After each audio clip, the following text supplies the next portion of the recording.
So much to unpack from this movie.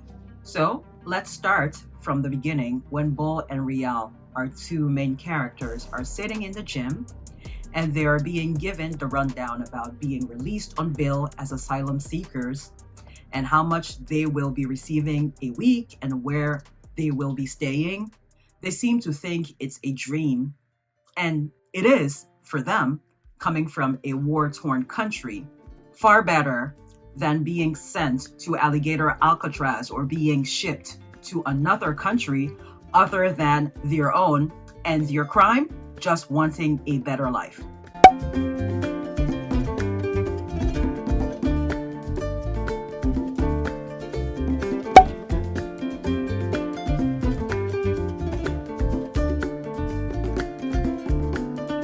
Anyway, the setting of the story is the UK, so they do things differently over there, clearly, as concerns asylum seekers and immigration. But little do Bull and Rial know that being watched, being given a fixed amount of money every week, not being able to seek work, is not freedom.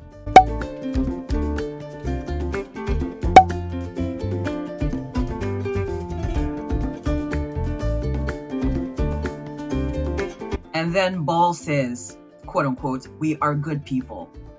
That was loaded because that means we are the quote unquote good blacks, as in we are better than the other native blacks who have been here for ages, whose ancestors came here unwillingly. At the risk of generalizing and saying that this is a typical African immigrant mentality and pointing the finger and calling people out, I will just speak for myself. I will not tell a lie. I had a tiny bit of that mentality when I first came to the US, being the good black. Only I did not realize that until years later, looking back at that time. Being a young African immigrant in the 2000s was not for the faint of heart. I implore you to please watch this other video of mine for context.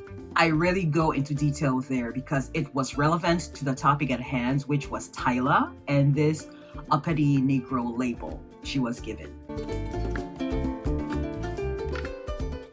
But being an African immigrant in the 2000s was even harder. I remember this guy from high school was from Liberia, but was going around telling people he was Jamaican American because he didn't want to be lumped in with the rest of us quote unquote loud Africans who were always fighting. By the way, the Africans were always fighting because we were always being picked on, whether it was for our accent or whatever else. And so we had to show these bullies that we weren't pushovers. I personally never got into physical fights in high school, if you're wondering. My fight was more mental. Got straight A's and was on distinguished honor roll every single quarter. But over the years, the longer I've been here in the US, I have come to realize one thing. At the risk of speaking out of turn and saying things that haven't been fact-checked, I will first of all acknowledge the fact that I wouldn't be here in the US as now an American citizen without the likes of Martin Luther King Jr., Malcolm X, Fred Hampton, Black civil rights activists from the 50s, 60s, and beyond. Secondly, the one thing I have come to realize is an opinion. There might be some truth to it, but again, I haven't heavily researched this, but I have watched this video. It can feel like immigrants sometimes are used as pawns, tools to divide by the powers that be. Diaspora wars didn't happen out of thin air. It's by design, and I'm sure most people who watch my channel are aware of this, but if you aren't aware of this, please keep up. I mean, they even did that with the light-skinned and dark-skinned slaves, which is why we now have colorism within the Black community. Whenever the powers that be can elevate one group and make the other group feel inferior, rest assured there will be resentment. A rift then follows, and once there is a clear divide, they go in for the kill to conquer. Hence the phrase, divide and conquer. Now back to this movie. What I mentioned earlier about being the quote-unquote good black is reaffirmed by Mark, the guy who shows Bull and Rial around their new home or apartment. He says, quote, You guys will be fine, just fit in, be one of the good ones, end quote. And he's technically not wrong. I mean, when in Rome, you have to integrate, but there's also the hidden cost of moving away to another country to build a better life. You lose something, part of yourself, which I can attest to. I felt lost at one point up until I went back to Cameroon, where I was born. I was there for about 2 weeks in 2022, and the next year I went to Ghana, which is part of my heritage as well, and it did wonders for my soul. I felt more rooted and connected to my culture and less ashamed or embarrassed like I did in my teens. And from that sprung creativity.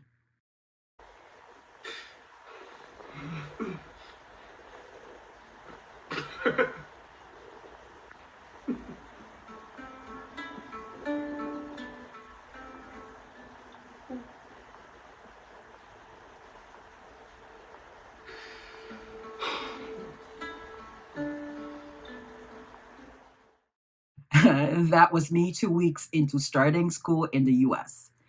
I am going to have a whole storytime video recounting my first day as an African immigrant in high school.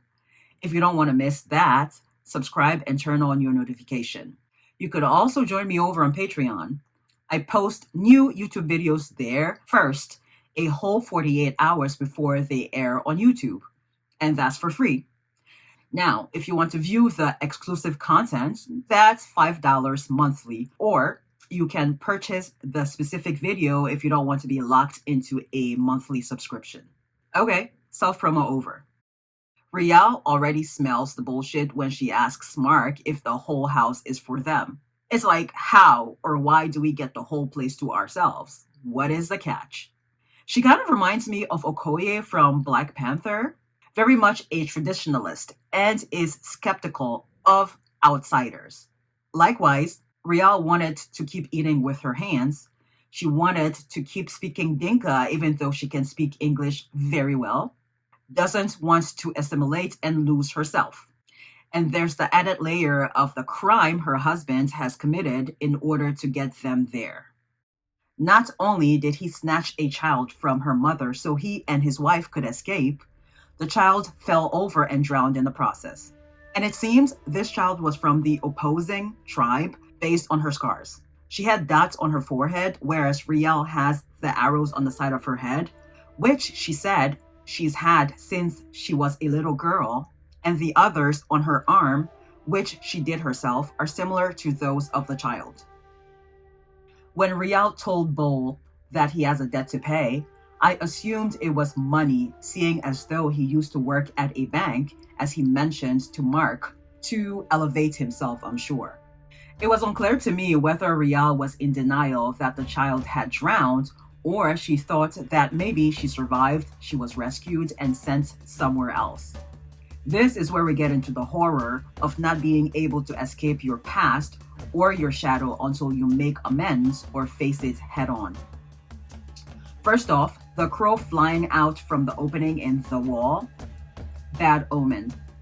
Then it looks like their lawn or front yard is the neighborhood dumping ground.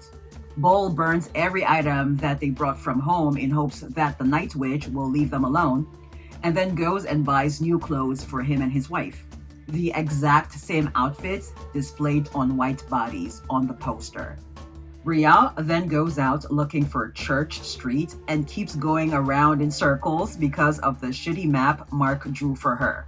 Her spirits were a bit lifted when she saw some black boys in the distance. It was like, finally, people who look like me, so perhaps I can trust them for directions. Yeah, she had instant regret.